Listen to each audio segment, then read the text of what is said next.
Muhammadin wa ala alihi wa sahbihi ajma'in. Amma ba'd. Hadirin jamaah Majelis Ta'lim Al-Bayan yang semoga dimuliakan Allah Subhanahu wa ta'ala. Puji syukur marilah senantiasa kita panjatkan kehadirat Allah Subhanahu wa ta'ala,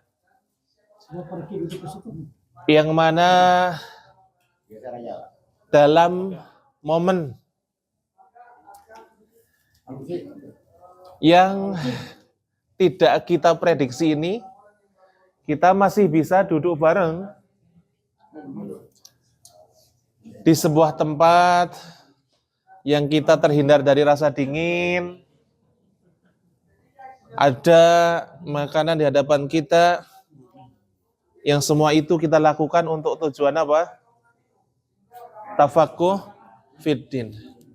Ya, meskipun kita tidak di tempat seperti biasanya, yaitu di Jaliat Suwaidi, karena satu dan lain hal, Allah masih mudahkan kita untuk berkumpul. Maka ini kenikmatan yang luar biasa. Kalau yang lain mungkin ketika tempat nggak punya, bubar. Tapi alhamdulillah Allah masih mudahkan kita untuk bisa sama-sama duduk bareng dalam rangka tafaqquh fiddin. Salawat dan salam semoga tetap tercurahkan kepada junjungan kita Nabi Agung Muhammad sallallahu alaihi wasallam, pada keluarga beliau, sahabatnya dan umatnya yang tetap setia untuk mengikuti tuntunannya sampai hari kiamat nanti. Amin ya rabbal alamin.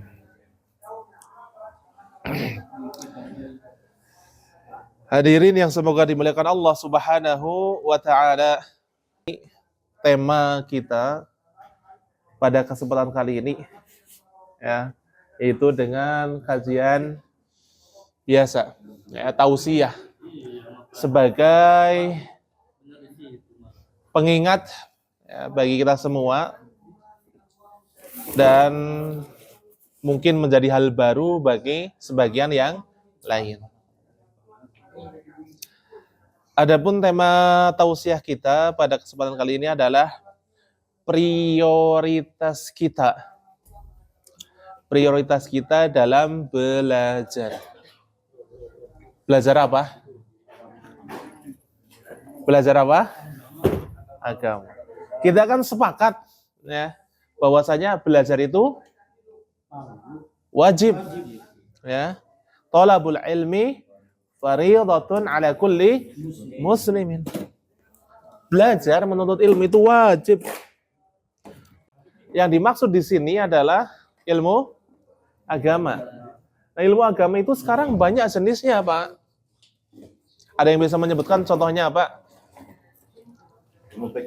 Ilmu fikih, terus usul, terus usuluddin, tahsin atau tajwid, terus ada tafsir, ada hadis, nahwu, sharah atau lughah, banyak ya.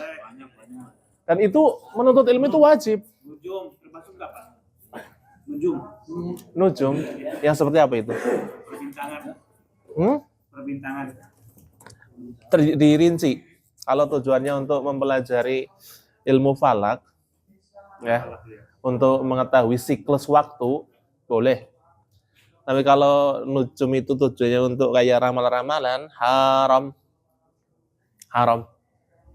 Itu masuk kesyirikan. Balik lagi tadi, ilmu itu banyak jenisnya kan? Sementara menuntut ilmu itu wajib. Maka ilmu seperti apa yang diwajibkan dan prioritasnya itu ilmu apa yang kita pelajari? Usul. Usul apa nih Pak Samad? Tauhid. Kita bisa menjadikan sebuah hadis sebagai acuan bagi kita untuk prioritas dalam belajar. Ya, hadis ini diambil dari sahabat Abdullah ibnu Abbas radhiyallahu taala anhuma. Jadi Ibnu Abbas radhiyallahu taala anhuma, ada yang tahu siapa Abdullah bin Abbas? Anaknya siapa? Abbas. Abbas. Iya. Sepupu Nabi kita Muhammad Sallallahu Alaihi Wasallam. Karena Al-Abbas ini paman Nabi. Ya, masih saudara dengan ayahanda beliau Abdullah. Ada Al-Abbas, ada Abdullah, ada Hamzah. Maka Ibnu Abbas ini, namanya siapa Ibnu Abbas? Abdullah. Abdullah bin Abbas. Jadi kalau ada nama-nama sahabat, kok langsung ibn bapaknya, biasanya itu namanya Abdullah. Ibnu Umar, namanya berarti? Umar. Abdullah. Abdullah bin Umar. Ibnu Mas'ud. Abdullah bin Mas'ud. Jadi kalau ada nama sahabat, kok namanya langsung ibn Fulan, bapaknya, biasanya itu namanya siapa? Abdullah. Abdullah bin Abbas radhiyallahu taala anhuma. Semoga Allah meridhoi keduanya. Biasanya kan radhiyallahu anhu ya. Kok ini huma? Keduanya. Karena dua-duanya muslim. Karena dua-duanya muslim. Kalau sahabat, misalkan sahabat itu muslim, kemudian bapaknya enggak, misalkan disebutkan nama sahabat Fulan bin Fulan, bapaknya kok enggak muslim, ya radhiyallahu anhu saja. Tapi kalau anak dan bapaknya sama-sama muslim, berarti radhiyallahu taala anhuma.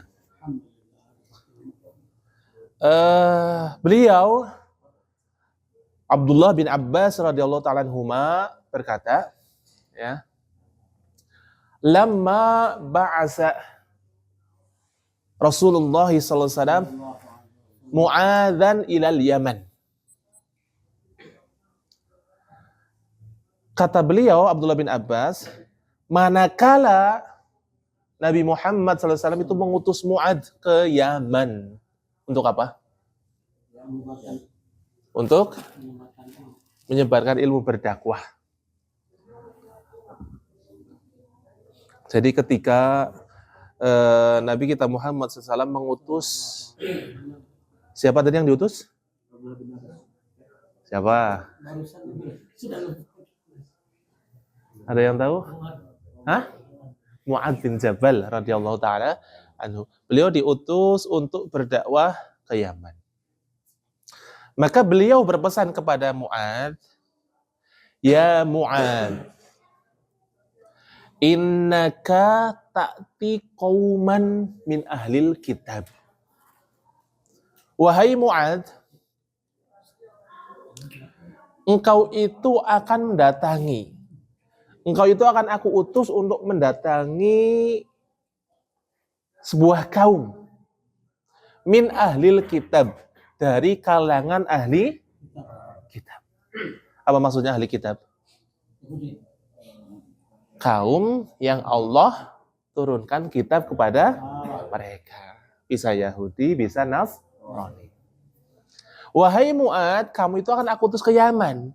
Sehingga kamu akan mendatangi penduduk Yaman, yaitu orang-orang ahli kitab. Maka aku punya pesan kepadamu. Apa pesannya? Falyakun awwala ma tad'uuhum ilaihi syahadatu alla ilaha illallah. Maka hendaknya, wahai Mu'adz, hal pertama kali yang engkau dakwahkan kepada mereka, sesuatu yang engkau ajak mereka kepada sesuatu tersebut adalah syahadat la ilaha illallah. Ini poin pertama yang beliau sampaikan kepada Mu'adz. Sudah, lanjut Nabi, fa inhum ata'uka lidzalik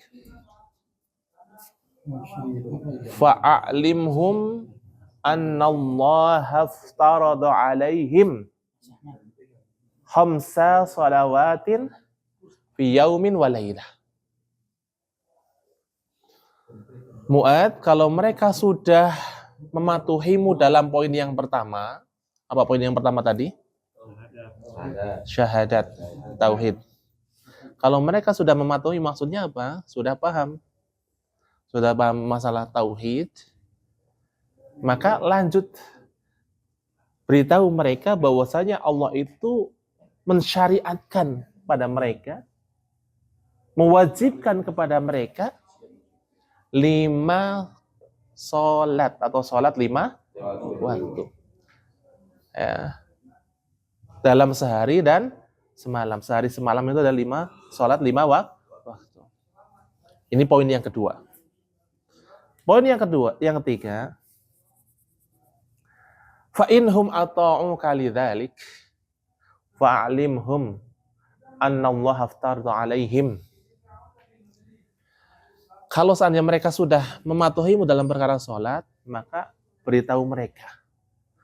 Ajari mereka bahwa Allah itu mewajibkan kepada mereka apa setelah sholat?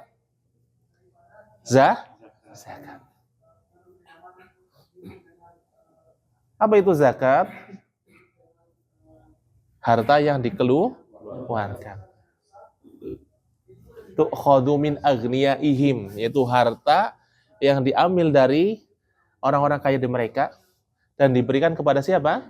Fuqaraihim, orang-orang fakir di antara mereka. Ini poin yang ketiga. Ini 3 yang menjadi prioritas yang Nabi tekankan kepada sahabat Mu'adz bin Jabal. Kemudian beliau menutup pesan beliau, wa iyyaka, dan hati-hatilah engkau wahai Mu'adz, wa qaraima amwalihim. Hati-hatilah engkau atas harta-harta yang mereka cintai. Jangan sampai ketika kamu mengambil zakat mereka, kamu mengambil harta yang mereka cintai. Yang penting kan itu nilai ya, bukan jangan yang harta-harta yang dicintai. Yang penting nilai zakat itu berapa. Kenapa? Karena kalau sampai kamu mengambil harta yang mereka cintai, mereka nggak ridho, jatuh kepada apa? Kedzaliman. Maka ditutup oleh Nabi, fa innahu laisa wattaqi. Di akhir hadis beliau berkata, wattaqi da'watal madlum. Wattaqi da'watal madlum. Dan hati-hatilah engkau wahai Mu'adz dari doanya orang yang terzalimi. Orang terzalimi ini hati-hati doanya ya. Kenapa? Apa sebab kok suruh hati-hati pada doa orang yang terzalimi? Kata Nabi Muhammad SAW, fa innahu laisa bainaha wa bainallahi hijab. Karena tidak ada penghalang antara Allah dan doa orang yang terzalimi. Maksudnya apa? Mustajab. Doa orang yang terzalimi itu mustajab. Nah, dari hadis ini kita bisa ambil beberapa faidah. Apa faidahnya? Yang pertama,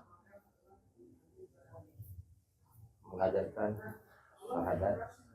Oke, faidah yang pertama adalah butuhnya persiapan ketika menyampaikan ilmu atau ketika berdakwah.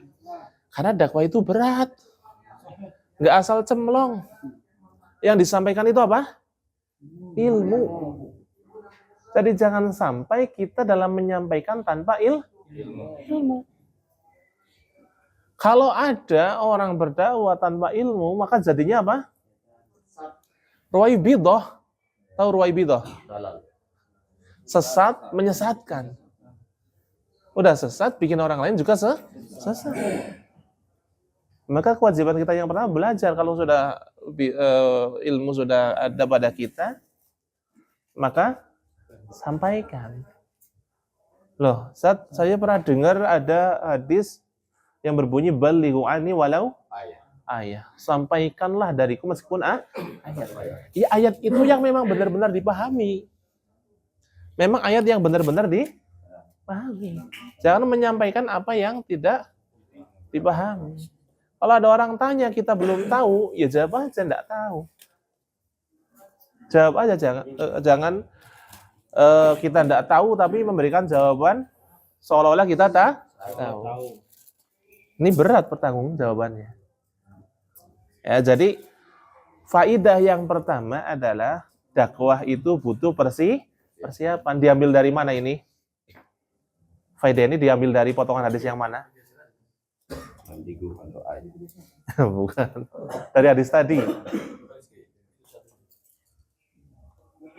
Ada yang tahu? Dari? Ya, betul. Dari Nabi Muhammad SAW itu berpesan kepada Mu'adz, innaka ta'ti qauman min ahlil kitab. Wahai Mu'adz, kamu itu akan mendatangi sebuah kaum dari kalangan ahli kitab. Maksudnya apa? Supaya bikin persiapan. Ahlu kitab itu orang-orang yang diturunkan kitab pada mereka. Mereka itu pintar. Mereka itu sudah ada ilmu sebelumnya. Hanya saja ada ketergelinciran. Maka untuk mendakwahi orang, apalagi mereka juga punya basic ilmu, kita harus punya persiapan. Kita harus punya persiapan.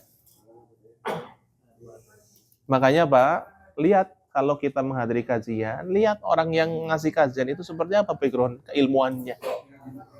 Ya. Oh, nggak ada background keilmuan, tahu-tahu ngajar. Akhirnya yang diajarkan nggak jelas. Nggak aja jelas.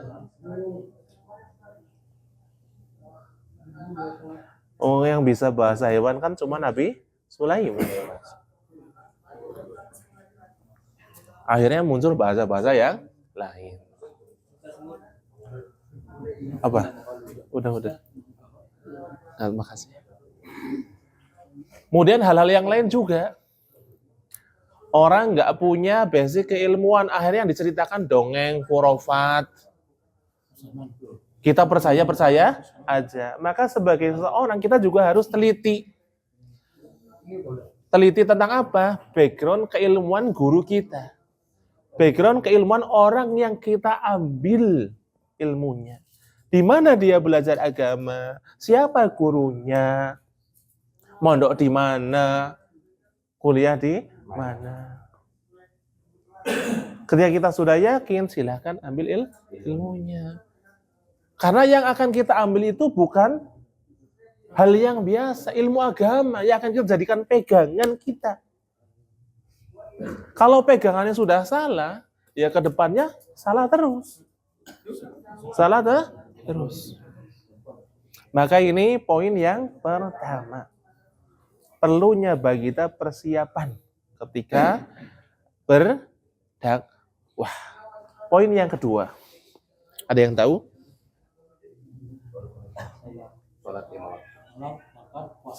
Sebelum itu pesan Nabi berikutnya apa? Tauhid. Ini prioritas pertama dalam belajar. Ya, faidah yang kedua, prioritas kita dalam belajar dan prioritas dalam berdakwah. Jadi prioritas dalam dua hal. Kita sebagai pendakwah, ketika mau mendakwahkan yang kita prioritaskan apa? Tauhid. Kita sebagai orang yang belajar sebagai penuntut ilmu, kita prioritaskan yang kita pelajari pertama kali adalah tauhid. Tauhid. Ini yang Nabi tekankan. Sebelum segala sesuatu beliau tanamkan dulu itu. Ya. Tauhid. Loh, Ustaz, itu kan Nabi pesannya mereka supaya bersahadat. Mana tauhidnya? Ya syahadat itu tauhid. Orang Arab itu orang yang paham bahasa. Ketika mereka diserukan tauhid, mereka itu sudah paham konsekuensinya. Tahu nggak kenapa orang-orang kafir Quraisy itu diajak untuk syahadat la asyhadu alla ilaha illallah wa asyhadu anna muhammadar rasul, itu nggak mau? Tahu nggak? Karena mereka paham konsekuensinya. Kalau aku bersyahadat berarti aku udah nggak boleh nyembah berhala lagi. Lah kita orang-orang non-Arab kurang memahami makna la ilaha illallah, meskipun sudah syahadat, sebagian masih apa? Masih melakukan praktek-praktek kesyirikan. Karena ketidaktahuan itu. Mereka nggak mau syahadat karena mereka paham konsekuensinya. Kalau aku sudah bersyahadat, ya udah berarti menyembah hanya kepada Allah. Terus berhala ini yang lain gimana? Mereka belum rela itu.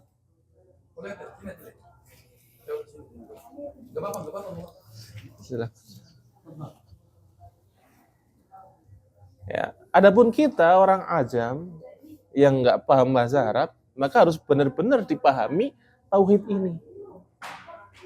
Ya, karena tauhid itu merupakan sesuatu yang basic. Apa itu basic?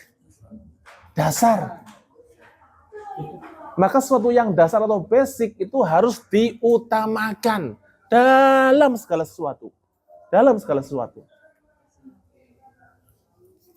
Contoh, biasanya kita diberi contoh dalam bangun rumah ya. Bangun rumah, basic atau dasarnya itu apa? Fondasi. Maka itu harus diutamakan. Apa ada orang bangun rumah, bikin atap dulu? Ada, tapi buat nanti. Yang diutamakan apa? Fondasi. Kan itu dasar. Ketika orang belajar bela diri, fondasinya apa? Kuda-kuda. Kan nggak mungkin onta-onta. Karena itu dasar. Orang sudah menguasai jurus ini, jurus itu, pukulan, tendangan, sapuan, guntingan, tapi kuda-kudanya lemah. Udah dirobohkan.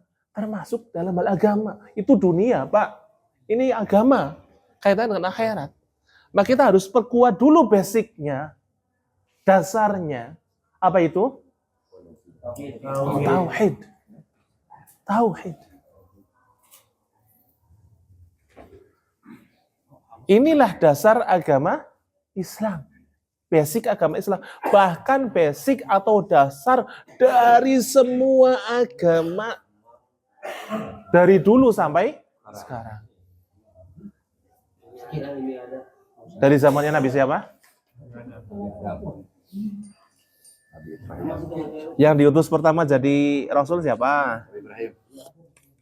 Nabi Ibrahim apa Nabi yang lain? Nabi Nuh.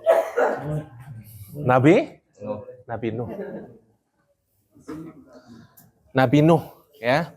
Jadi dari mulai eranya Nabi Nuh, inti ajaran agama yang dibawa, yang Allah perintahkan untuk disampaikan adalah tauhid.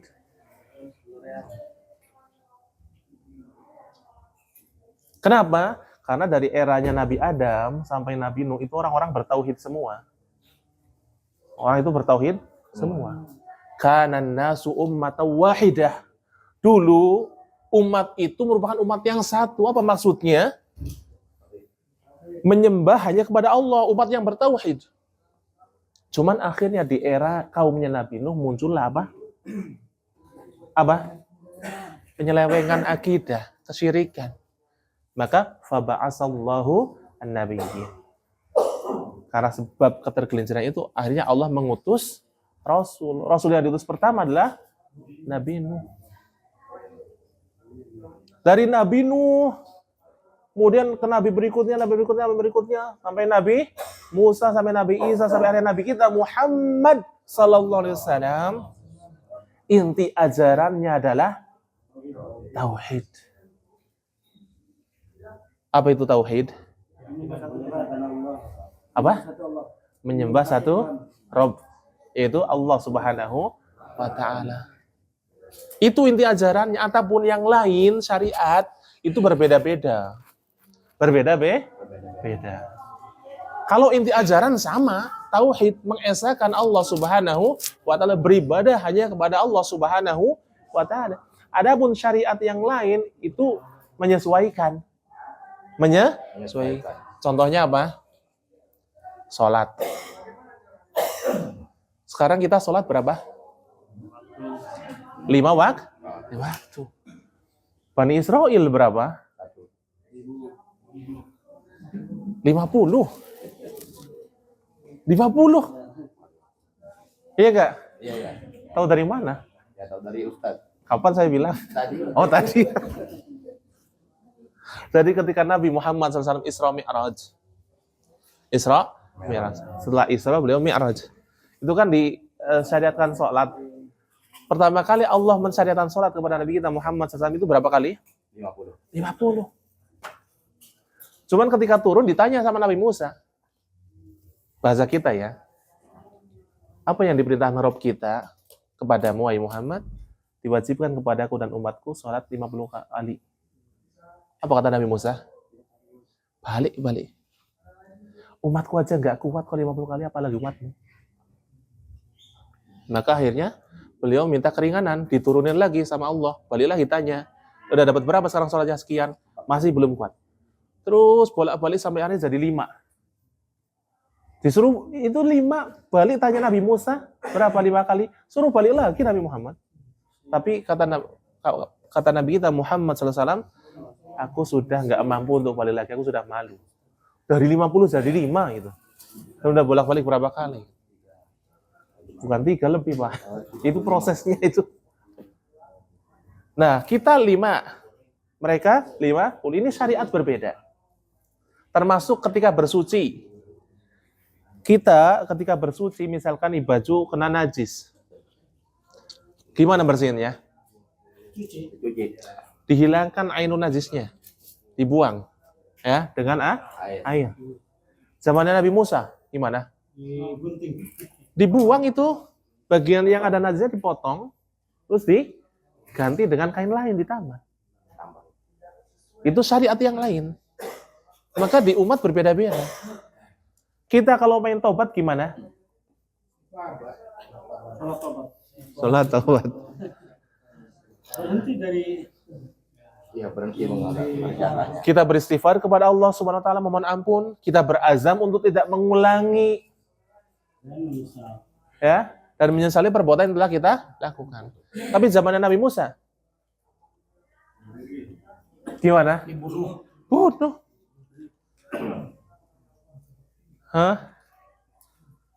Fatubu ila bari'ikum faqtulu anfusakum.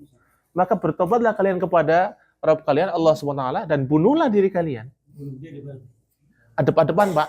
Oh, Saling tusuk. kalau yang berdasarnya satu orang. Wallahualam kalau satu orang sama kali ya. Intinya supaya faqtulu anfusakum. Bunuhlah diri kalian. Syariat berbeda, tapi inti ajarannya sama. Apa itu? Tauhid. Maka kita harus pahami betul-betul urgensi tauhid ini, Pak. Kita harus pahami benar-benar apa itu tauhid, itu mengesahkan Allah Subhanahu wa taala dalam ibadah. Artinya apa? Semua ibadah yang kita lakukan kita peruntukkan hanya untuk Allah Subhanahu wa taala. Dengan segala macam ruang lingkupnya. Termasuk kita meyakini bahwasanya Allah lah sang pemberi rezeki, sehingga kita bersyukur hanya kepada Allah. Jangan sampai kita bersyukur kepada selain Allah. Kalau terima kasih ya lain cerita ya. Makasih ya Pak, atau kepada bosnya, makasih bos sudah dikasih gaji, itu lain. Ya. Kalau kita bersyukur hanya kepada Allah. Jangan sampai ketika kita, misalkan kita petani nih, dapat apa? Panen besar, panen raya. Kemudian kita sebagai ungkapan syukur kita membuat apa?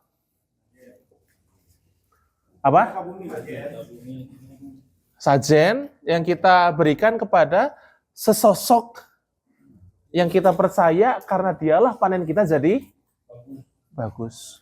Ya kayak gini benar enggak? Berarti dia belum benar dalam tauhidnya.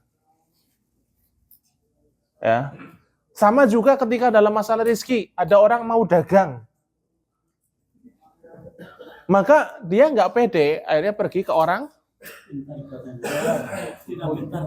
abnormal ya. Bukan paranormal tapi apa? Abnormal. Kalau kita katakan tidak normal.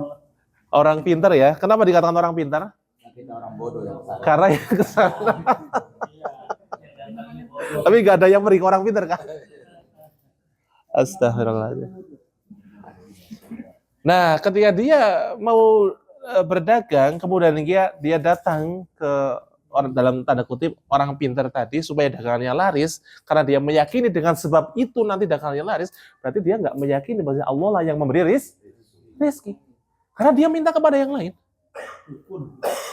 Dukun. Maka tauhidnya bermasalah. Tauhidnya bermasalah. Ini ada nggak di sekitar kita? Ada enggak? Di Indonesia. Iya maksudnya di sekitar kita atau di masyarakat kita lah. Insya Allah aman ya. Masyarakat kita ada enggak? Banyak, Pak. Ini bukan saya yang ngomong ya, tapi persaksian semua ya. Tidak pasti juga. Insya Allah.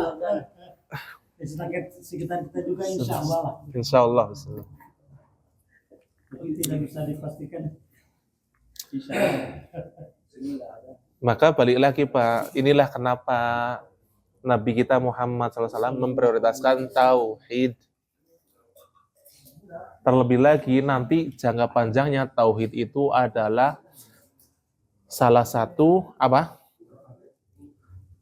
alasan atau sebab agar amalan kita diterima oleh Allah Subhanahu wa taala. Entah orang baiknya kayak apa, kalau dia tidak bertauhid nggak bakal diterima amalannya. Saya tanya nih, orang-orang kafir nih, yang dia ini kan saudara kita di Aceh lagi kena bencana tuh. Ada bantuan nih dari orang kafir. Kira-kira itu kan perbuatan baik tuh. Bermanfaat nggak bagi orang kafir itu? Di dunia mungkin, di dunia mungkin, di akhirat tidak. Di akhirat tidak. Nggak bermanfaat di akhirat. Tidak bermanfaat di akhirat. Kenapa? Tidak beriman. Karena mereka nggak beriman, nggak ada tauhid. Karena mereka nggak beriman, nggak ada tauhid. Tidak ada hubungan ya. Gimana? Habib Nanas tapi tidak berhubungan dengan Habib Nanas. Itu yang utama. Tapi kita terima bos bantuannya. Ya terimalah. Jadi kalau bantuan itu kan nggak ada hubungannya. Nggak ada hubungannya. Juga ada yang bilang gini Pak Ustadz, Pak yang lihat di YouTube itu. Orang-orang kafir yang ngasih sedekah gitu, ngasih bantuan, itu malah rezeki dianya tuh si kafir itu berlimpah. Gitu. Kalau rezeki itu termasuk sesuatu yang Allah berikan kepada semuanya. Nggak lihat agama, nggak lihat keimanan. Jadi jangan terkecoh. Ada orang bilang, ngapain kamu sholat rajin banget sampai sujud-sujud. Kalau orang Jawa bilang jengking-jengking itu ya. Tapi nggak sugih-sugih, nggak kaya-kaya. Lihat tuh siapa orang yang terkaya nomor 1. Siapa ya orang terkaya nomor 1? Elon Musk. Dia bukan muslim, tapi jadi orang kaya. Kekayaan itu harta dunia. Itu adalah sesuatu yang remeh. Dan itu Allah berikan kepada semuanya. Ya. Yang muslim, yang non-muslim. Yang beriman, yang tidak beriman. Yang berbuat baik, yang pendosa. Bahkan hati-hati, Pak. Iya. Jebakan, betul. Kenapa jebakan? Ya karena di dunia tapi akhirat tidak ada. Itu salah satunya.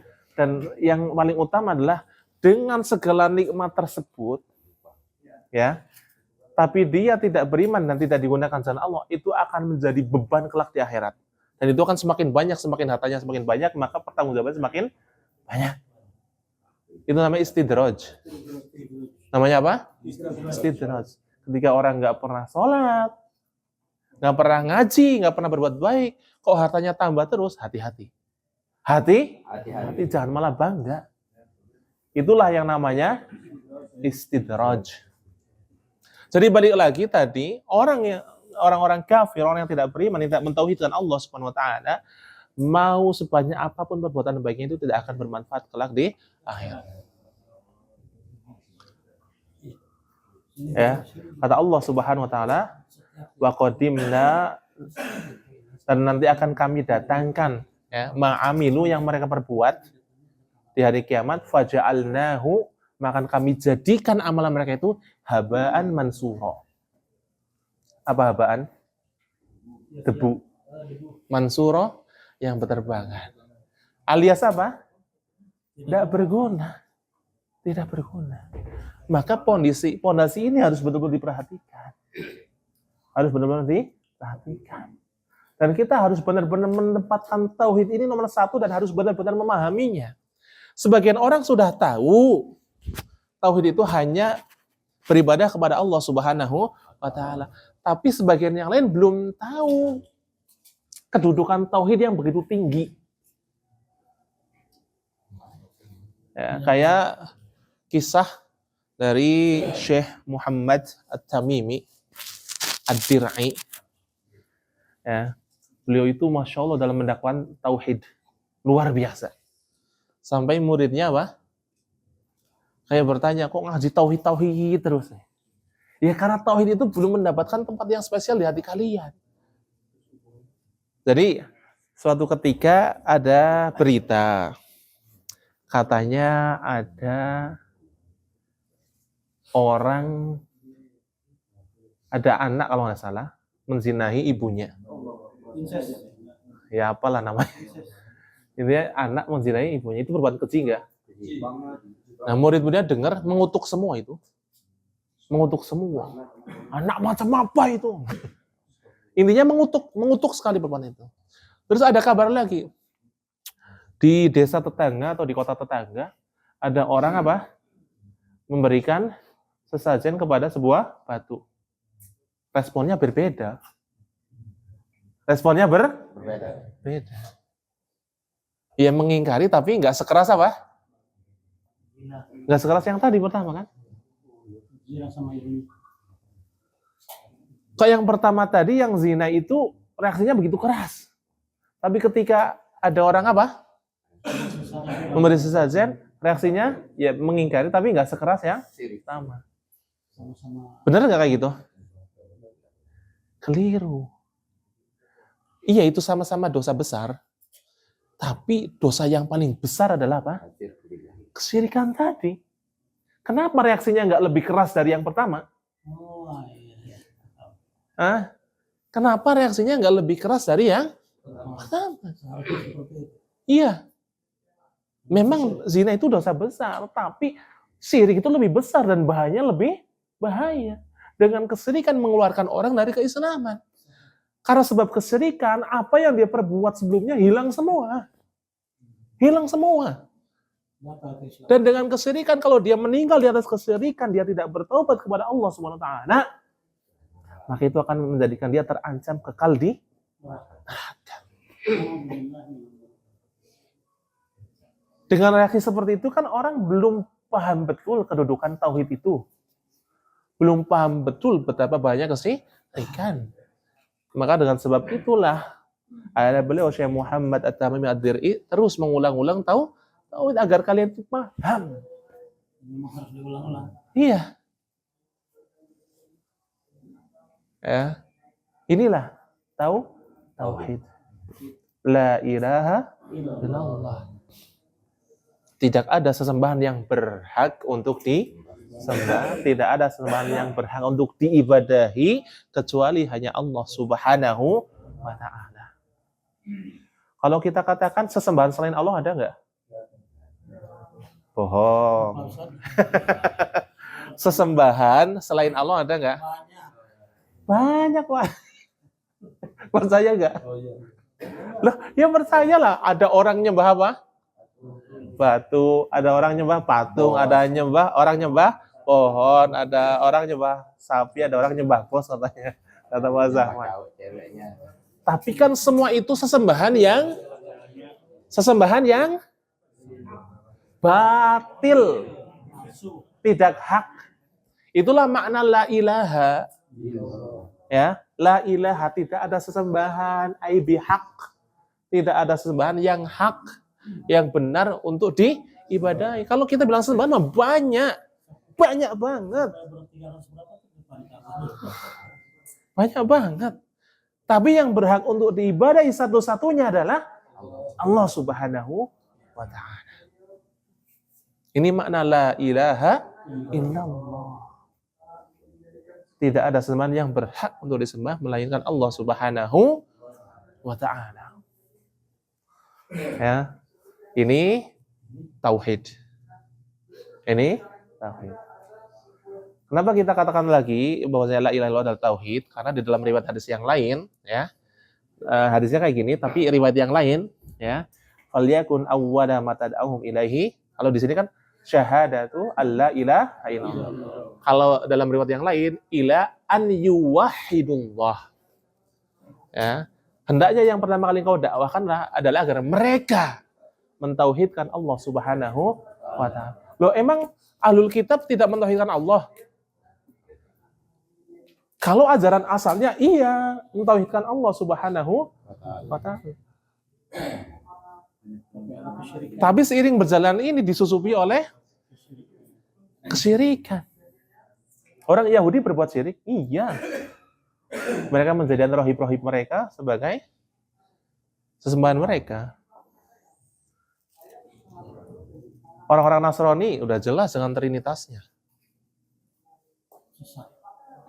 Oke, jadi ini poin yang pertama, prioritas kita pertama dalam belajar adalah Tauhid. tauhid. Dan alhamdulillah dalam kajian kita membahas secara khusus apa? Kitabut Tauhid bersama Ustadz kita siapa? Ustadz Budi Marta Sa'udin Hafizahullahu Ta'ala. Prioritas yang kedua apa Pak? Sholat. Ya, karena Nabi kita Muhammad SAW itu bersabda dalam lanjutan hadis tadi, fa inhum ata'u kalidzalik, kalau mereka orang-orang ahli kita, penduduk Yaman sudah mentaatimu wahai Mu'ad dalam masalah tauhid, fa'alimhum, maka beritahu mereka, kasih tahu mereka, anallahu aftaradu alaihim, bahwasanya Allah mewajibkan kepada mereka khamsa shalawat. Salat 5 waktu fi yaumin wa lailah, siang dan malam. Ini prioritas yang kedua. Dan ini juga sebagai perhatian bagi kita, Pak. Ya. Pertama, Pak, memahami betul-betul keilmuan tentang sholat. Dari mulai sebelum kita sholat, sampai setelah kita sholat, apa aja yang dilakukan.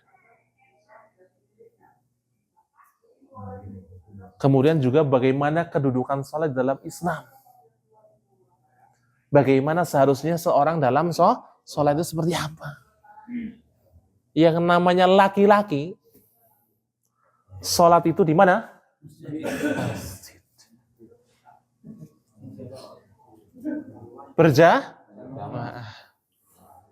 Di masjid tapi masbuk gitu kan.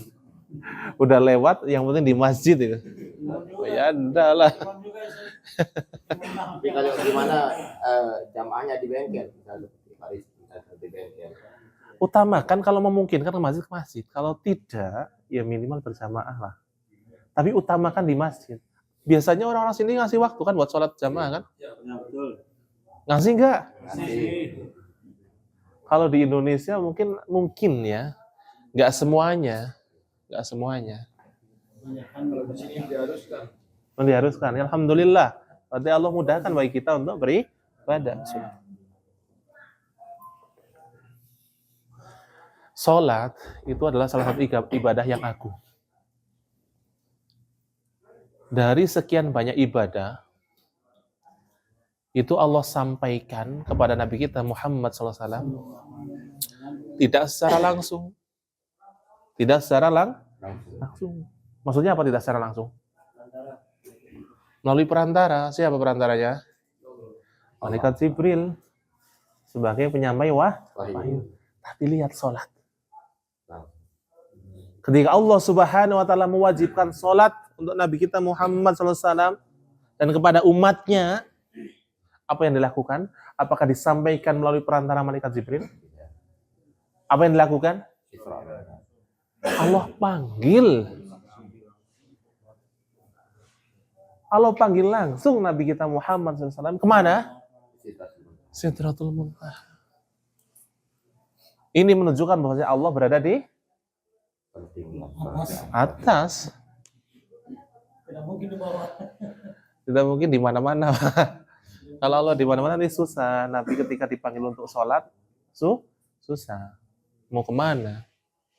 Allah di atas. Ini menunjukkan Allah Subhanahu wa taala berada di atas, tinggi. Ya, tinggi. Makanya di antara nama Allah itu apa? Apa? Al-Ali. Al-Ali. Apa Al-Ali? Tinggi.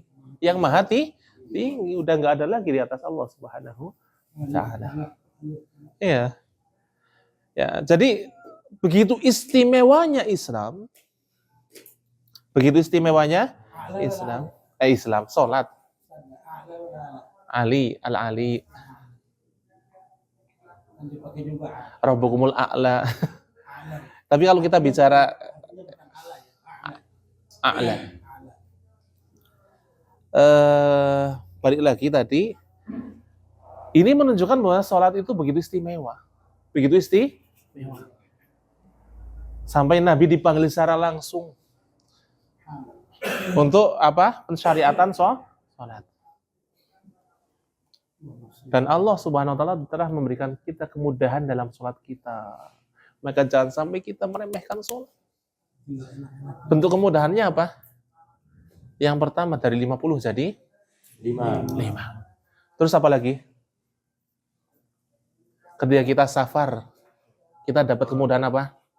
Yang parakah jadi 2.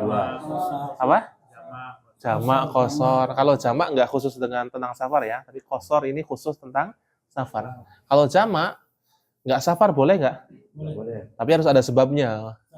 Harus ada sebabnya. Kayak apa? Hujan. Hujan. Tiduran Pak Ustaz. Dan itu bukan jamak itu. Kodok itu. Oke. Terus apa lagi? Kalau kita nggak ada air, kita bisa tayamum.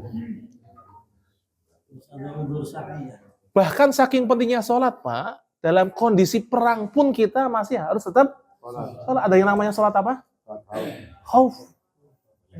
Itu saking agungnya sholat. Saking pentingnya sholat, nggak boleh ditinggal. Masih ada nyawanya. Iya. Makanya kemarin kan Ustaz Hawazi bilang apa? Ini berdasarkan perintah Nabi, sholli qa'iman. Fa illam tastati fa qa'idan. Fa illam tastati fa ala janbin. Salatlah dalam keadaan apa? Berdiri. Kalau nggak mampu berdiri, duduk. Kalau nggak mampu dalam keadaan duduk, berbaring. Kalau nggak mampu dalam berbaring, isyarat. Untuk masalah bersuci tadi sudah ada, kalau nggak bisa pakai tayamum. Kalau dalam posisi nggak bisa berdiri, duduk, nggak bisa duduk, berbaring. Dalam kondisi apapun tetap harus sholat. Bahkan dalam perang yang sebegitu mencekamnya, tetap harus sholat. Nggak boleh ditinggal. Lah kita dalam perang, enggak, airnya banyak, berdiri lancar. Terus apa? Terus apa sebabnya kok sampai abai dengan sholat? Maka ini sebagai pengingat untuk kita, Pak. Ya, dalam kondisi berbaring nggak bisa dengan apa? Isyarat. Isyarat nggak bisa pun masih harus disolatkan. Berarti kan udah meninggal, isyarat aja udah nggak bisa, toh? Ya, ini saking pentingnya apa? Sholat. Maka Pak, kita harus benar-benar mempostingkan sholat itu sebagaimana mestinya. Sebagaimana mestinya. Prioritaskan. Kita hidup ini untuk sholat. Kerja itu sampingan. Anggaplah kerja itu waktu untuk menunggu apa? Mati. Sholat, Pak. Ya. Jadi jangan kebalik. Sholat nunggu, istirahat kerja. Kerja itu waktu nunggu untuk sholat. Oke. Ini yang kedua. Ya, laki-laki wajib, semuanya wajib sholat. Laki-laki prioritasnya dia apa? Masjid. Sholat berjamaah. Oke. Ini prioritas yang kedua. Berikutnya yang ketiga. Apa itu? Zakat. Zakat. Kalau zakat tahu ya? Kemarin sempat disinggung ya sama Ustaz Hawazi ya? Iya sempat. 1 juta. Zakat itu ada yang tanya, kan ada yang tanya ya? Iya. Iya, zakat mal. Yang dimaksud di sini zakat mal. Zakat mal, zakat harta kita. Yaitu ketika seorang hartanya sudah mencapai nisab dan sudah mencapai haul. Haul itu 1 putaran tahun hijriyah. Itu ada pembahasan sendiri nanti diperhatikan harta kita. Ya. Ini prioritas yang berikutnya. Nah, selanjutnya Nabi berpesan wa iyyaka wa qaraima amwalihim. Berhati-hatilah atas harta yang disayangi orang lain. Ya, atas harta yang disayangi orang lain. Jangan sampai kita mengambil harta yang disayangi oleh orang lain. Ini sebenarnya ya harus kita lihat dari dua sisi. Kalau misalkan ada orang ingin memberi sesuatu kepada kita dan memberikan pilihan kepada kita, maka kita sebagai orang yang diberi harus tahu diri. Maka ketika kita dikasih pilihan, misalkan nih dikasih mobil, pernah nggak dikasih mobil? Oh, belum. Ini saya ada mobil nih 5 gitu. Ada apa? Ada apa sih? Jenis-jenis mobil apa aja sih? Ada Avanza, ada apa lagi? Mercedes, ada Alphard, Pajero. Yang paling bagus apa? Yang paling bagus apa? 300. Apa? Rolls Royce ya. Ini saya punya mobil sekian, silakan kamu pilih. Wah, milihnya yang paling bagus Rolls Royce. Nggak benar. Ya.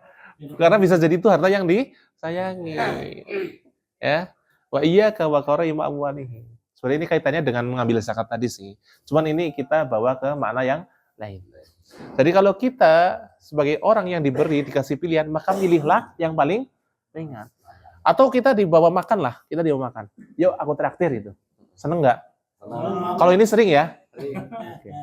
Silakan mau milih apa? Ternyata milihnya apa? Kotio. Yang paling mahal apa sih makanan di sini? Steak. Steak ya? Ayo. Steak ya? Oh saya mau steak wagyu katanya. Jangan, kalau kita yang diberi itu pilih yang paling sederhana. Aku mah tamis sama full aja lah itu. Kayak gitu. Meskipun nanti diberi yang lebih baik ya enggak masalah. Adapun ketika kita memberi, maka berikanlah yang terbaik.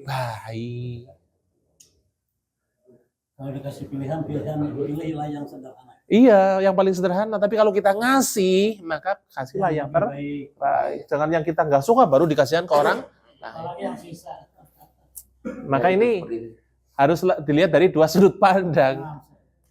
Dari sudut pandang mana? Kalau dari yang menerima, maka pilihlah yang paling sederhana. Tapi kalau yang memberi, berilah yang terbaik yang ada pada diri kita. La yu'minu ahadukum hatta yunfiku mimma tuhib. Bukan seperti itu. Saya lupa ayatnya. Bukan. Pokoknya artinya hampir mirip kayak tadi ya. Artinya belum beriman kalau belum menginfakkan apa yang dia cintai. Bukan seperti itu ayatnya, saya lupa. Allah Ta'ala. Nah, itu jadi berhati-hati tentang harta yang dicintai oleh seseorang. Gimana? Ada di surat ini Al-Baqarah kalau nggak salah.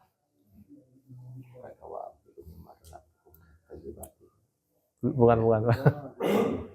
Datu minu. Pokoknya hatta tunfiku mimma tuhibbun. Sampai mau menginfakkan apa yang dia cintai. Jadi kalau kita mau berinfak apa yang kita cintai. Itu berat nggak? Berat nggak? Berat. Susah nggak?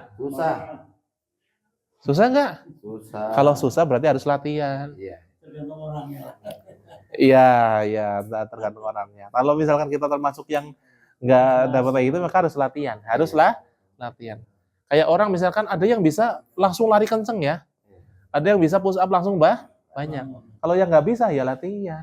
Jangan orang nggak biasa push up 100 kali langsung 100 kali. Ya nggak bisa. Latihan dulu berapa? 5 kali, 10 kali. Kayak lari pun 5 menit, 10 menit. Sama kayak infak atau memberi tadi. Mulailah dari hal-hal yang kecil dulu sampai meningkat. Ya, sampai meningkat. Jadi ketika yang besar sudah tidak terasa. Terus yang terakhir, pesan Nabi Muhammad SAW, wattaqi, hati-hatilah, da'watal madlum, doanya orang yang terzalimi. Kenapa hati-hati? Fa innahu laisa bainaha, karena doa orang yang terzalimi itu tidak ada penghalang antara dia wa bainallahi hijab, tidak ada penghalang antara dia dan Allah Subhanahu wa taala. Mustajab. Jadi doanya itu mustajab, hati-hati Pak. Ini sebagai pengingat kita agar jangan sampai mendolimi orang lain. Jangan sampai mendolimi orang lain. Karena kalau ada orang terdolimi, kok sampai dia berdoa, dan doanya kejelekan, susah Pak. Susah. Maka perhatikan perbuatan kita. Kira-kira apa yang kita lakukan itu sampai mendolimi orang lain nggak? Ya, hati-hati. Hati-hati. Ada pernah ya, salah seorang ustadz, Masya Allah pembahasannya bagus. Itu di antara yang perlu diperhatikan adalah ketika seseorang merokok. Ketika apa? Seorang merokok. Kalau sampai dari asap rokok itu ada yang terzolimi, kira-kira yang terzolimi satu atau berapa? Asap itu menyebar loh. Kalau sampai yang terzolimi, ya, kan nggak semuanya pencinta rokok toh? Kalau sampai ada yang terzolimi dan sampai dia berdoa, waduh, kelar. Nggak berhenti di situ. Perbuatan zalim itu akan ditegakkan keadilan di hari kiamat. Orang-orang akan menuntut di hari kiamat. Jadi berhati-hatilah dengan perbuatan zalim. Dengan perbuatan zalim. Jadi kita harus benar-benar menimbanglah. Ya, perbuatan zalim ini bisa berupa ucapan, bisa berupa perbuatan. Jadi harus timbang betul apa yang kita ucapkan, Pak. Harus timbang betul apa yang kita perbuat. Jangan sampai dengan kata-kata kita orang jadi terzolimi. Jangan sampai karena perbuatan kita orang terzolimi. Kalau katakanlah orang tadi yang terzolimi itu berdoa, ya kalau bahasa ini yang the game over, kita bisa apa? Kita bisa apa?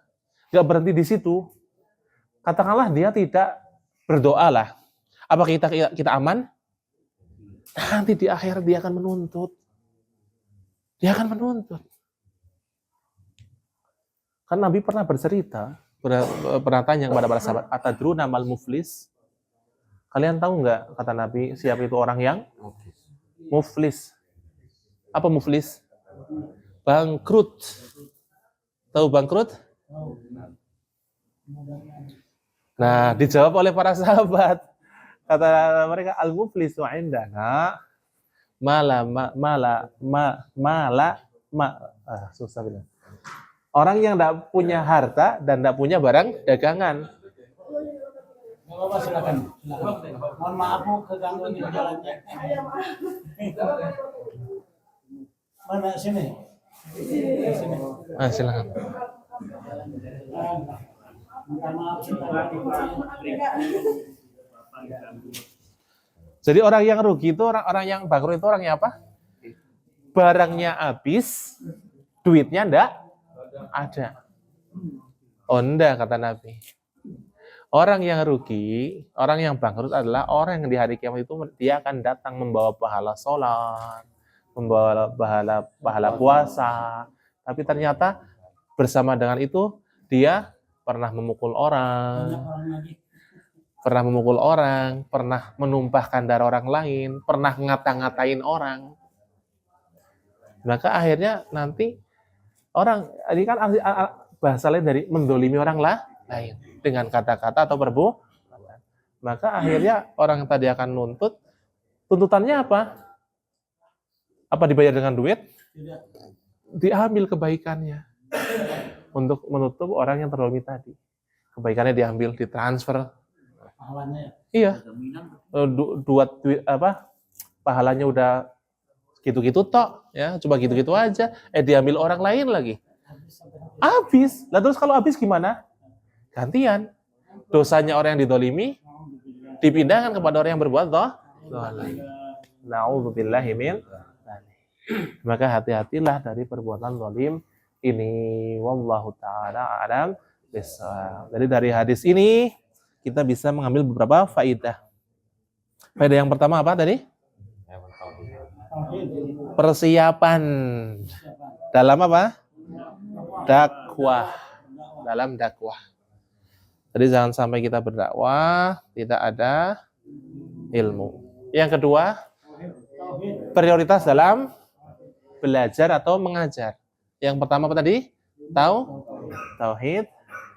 Kemudian sholat dan seterusnya. Faidah berikutnya, hati-hati jangan sampai mengambil harta yang disukai oleh orang lain. Ya, dengan cara benar saja nggak boleh loh. Itu Nabi memperingatkan ketika ngambil zakat, jangan sampai mengambil harta yang sukai. Itu cara yang benar nggak? Ya benar, karena orang tadi kena kewajiban zakat. Apalagi dengan cara yang nggak benar. Mencuri, menipu, korupsi. Kalau kita bicara korupsi, lantang kita ya. Iya nggak? Iya nggak? Hati-hati Pak. Hati-hati. Kita dalam menyoroti korupsi pintar banget. Tapi sadar nggak kita juga terkadang berbuat korupsi? Sadar nggak? Sadar enggak? Ya lihat aja ketika kita kerja, Ya kondisi waktu. mulur nggak? Mundur. Atau mungkin lah kita nggak suka ketika para pejabat mengambil harta kita. Tapi kalau realitanya, misalkan ada orang, katakanlah dia habis belanja ikan di pasar ikan, kok kecelakaan di depan mata kita, ikannya pada apa? Tercecer, ikut ambil nggak tuh? Atau ketika ada mobil box bawa minyak, kecelakaan minyaknya tercecer atau bawa beras, ambil nggak tuh? Mohon maaf nih, Biasanya diambil. ketika kita lihat orang korupsi kita koar-koar lantang, tapi ketika seperti itu kok kita masih ngambil, hati-hati Pak, nggak ada bedanya itu, nggak ada bedanya, maaf. Karena sejatinya pemimpin adalah cerminan dari rakyatnya. Ketika ada jalan lagi ngaspal, ikut ambil dong Pak buat ini halaman saya. Itu juga harus kita soroti Pak, jangan cuma pejabat kita harus menyoroti diri kita juga. Nah ketika dia teriak-teriak pejabat kita seperti itu, tapi kalau kita sama aja kayak gitu, cuman beda model dan beda apa? Kuantitasnya, beda level, hakikatnya sama aja. Tapi nerakanya sama ya Pak. Neraka itu bertingkat-tingkat. Nerakanya ada api ya. Neraka itu beda jenisnya dan bertingkat-tingkat. Nah, intinya ya na'udzubillah min dzalik itu azab. Oke. Iya. Tapi gimana Pak Ustadz kalau kita misalnya kita pacaran, kita sama-sama doyan sama itu perempuan, kita ambil, itu bukan zalim kan? Sama-sama suka. Iya, itu perempuan tuh misal saya sama Rizky, itu satu perempuan, Rizky mau, saya mau, tapi saya yang duluan, gimana? Enggak zalim.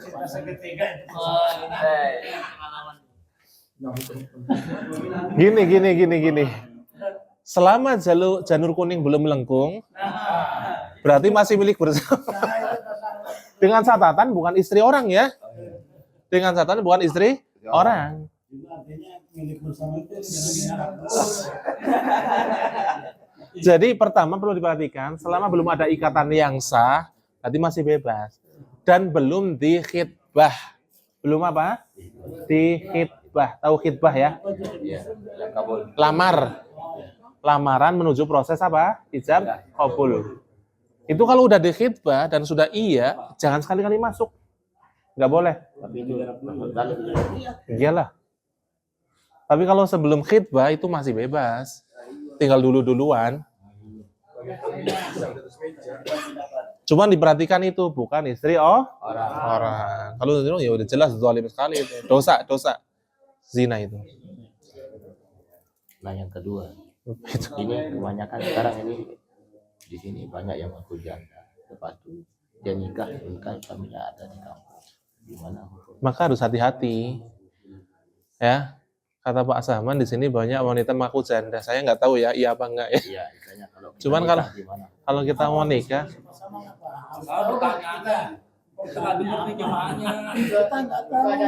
Saya tanya ini hukumnya itu. tadi Apa sudah sampai ke pertanyaan? kalau mau menikahi yang katanya janda, harus dipastikan dulu benar-benar janda apa enggak, ya. Karena kalau bukan janda, ya enggak sah, ya tidak sah. Di sini banyak yang nggak jelas di sini. Nah kalau nggak jelas, maka hindari yang nggak jelas, ya. Maka hindari yang nggak jelas. Dia yang ngajakin Pak Ustaz. Nggak peduli mau dia yang ngajakin atau apa, kalau nggak jelas jangan. Janda terus sampai ditelepon walinya, tapi itu setahu saya banyak yang bukan wali, palsu gitu. Itu seperti itu. Makanya itu kita kan sudah tahu realitanya seperti itu kan. Makanya kita harus hati-hati. Kalau itu berarti banyak abu-abunya lah, mending ditinggalkan. Tapi kalau kita sudah yakin dan keyakinan kita dalam tahap 100% yakin, silahkan. Oke. Da ma yari buka ila ma la yari. Iya, silahkan. Ada seseorang menikah di sini, ceritanya dengan janda. Si janda itu kita ini si lakinya nggak tahu ini bener apa janda apa bukan. Tapi si janda ini mengaku ini wali saya. Ditelepon sampai ditelepon ditelepon. Setelah itu sekian minggu dapat kabar lagi saya. Ternyata itu bukan walinya katanya. Itu hanya dibikin-bikin. Itu seperti apa gitu hukumnya? Nah, ini lakinya sudah berusaha hati-hati Ustaz. Ya kalau misalkan akhirnya tahu seperti itu ya, maka dibatalkan. Batalkan. Ya udah berarti yang sudah ya sudah, tapi dibatalkan. Batalkan. Kalau udah telanjur nikah gimana itu? Ya udah batalkan. Diceraikan. Batalkan. Karena nggak sah. Diceraikan. Karena nggak sah. Iya, jangan dibilang udah ketanggungan gitu. Nah, kalau konteksnya orang kita kan sudah paham apa modusnya ya. Intinya meragukan gitu kan, maka hindari. Hindari. Mudah-mudahan. Iya. Ya, jadi kemudian faedah yang terakhir apa tadi? Hati-hati dengan doanya orang yang terzalimi secara khusus dan dengan perbuatan zalim secara umum. Wallahu taala a'lam. Itu mungkin yang bisa kami sampaikan, semoga bermanfaat. Wallahu taala a'lam.